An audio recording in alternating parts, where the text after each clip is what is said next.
Hey, what's up everyone, Mark Hostin here, and today we're going to be going over the 3 keys to improving your accuracy, and we're going to start the video right now. This is obviously important for all quarterbacks to be able to understand, and really I want to go into some of the concepts that go into accuracy. I don't want to go too specific into drills, but just really some things that will really be able to help you out in understanding what really creates a accurate quarterback and making sure that you're able to stay within those frameworks. So the first key that goes into accuracy is going to be overall balance. So the most common reason that a quarterback is going to lose accuracy is because they don't actually understand how to balance and maintain balance during the throw, and there's a few reasons why that happens. So the first reason is going to be as you're coming through this throw, losing your position of your head, right? So as I'm coming through, if my head comes off to the side here, or I'm too far inside here, you know, whatever the case may be, even though I'm too forward with my head, that's all going to throw off my balance, make it so I'm either, you know, too far off to the side here. That's probably the most common thing, but then I could also end up being too far forward here too early, which will then also throw off of my accuracy, will make it so the ball will kind of end up short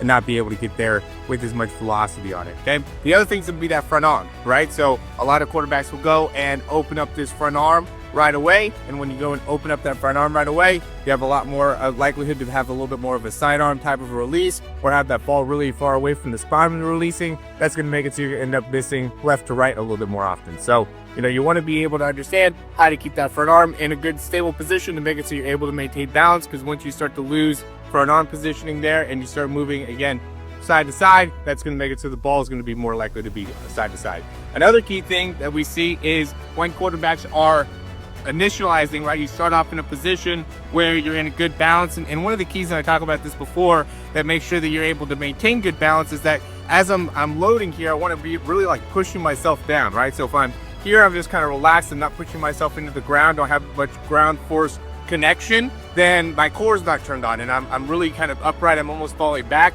But if I have my knees slightly bent and I'm pushing down in the ground, that really engages my core, engages my quads a little bit, and then I want to maintain that position. So what happens is that as quarterbacks are coming through, they'll end up leaning back here, right? So you're here and then you end up kind of getting in this position. Now, once I'm leaning back, I'm off balance, right? And so once I'm off balance, and I end up having to kind of come off to the side, or, you know, my throw will end up having a wide variety of things that it could happen. But the reason that it ends up being a problem with accuracy is because of the inability to maintain good balance during the throw. I'm going to give a couple examples of what that looks like right now.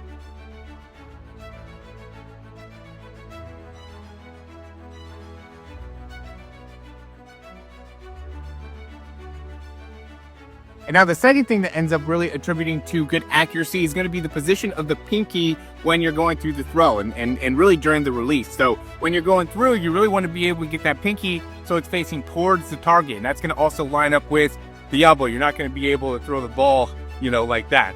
It's going to end up making it so the elbow is going through, which is obviously an important thing, but I like to say pinky more because it's much more common to see the pinky off to the side or the pinky up, and getting yourself into more of these types of positions, which is really going to affect the overall accuracy. It's going to make it so you end up, if you're a righty, you're going to throw more right? So if I'm here and the nose of the football is facing up to the side, as I'm releasing, I'm going to have a tendency to miss to the right.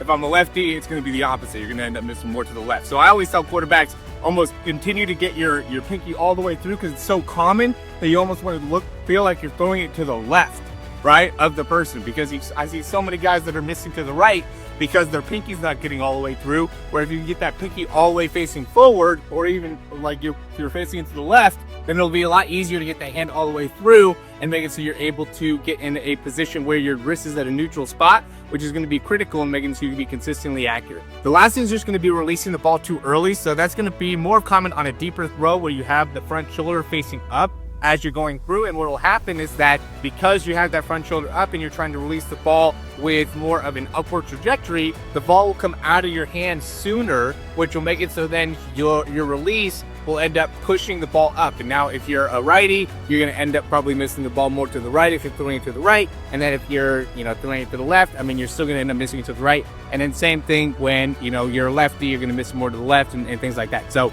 that's going to really go into the release point. So a common thing that we'll see is that people will end up releasing the ball a little bit too early And then because of that, the ball will float, could also be high, or it'll be off to the side. And those are really the three main things that we see that are going to really impact your ability to be consistently accurate. And I know it's hard to be able to really break those down, but I know with these breakdowns, it really helps us out in being able to really isolate what are some of the issues that you're having from an accuracy perspective, and then be able to use some drills and some ways to be able to correct it, or just even shed light on why it is that you could be struggling with accuracy. So that's why I'm a big proponent of doing these breakdowns, is so then we can actually see where in your mechanics you could be having some flaws that we can work on to be able to actually improve your accuracy. Because if you don't know if the problem has to do with the release point, the overall balance, or the position of the wrist, then you won't be able to really isolate what it is that we need to focus on correcting. So once you can get an analysis of what you're doing within your throwing mechanics, then it really makes it a lot more understandable and bite-sized in terms of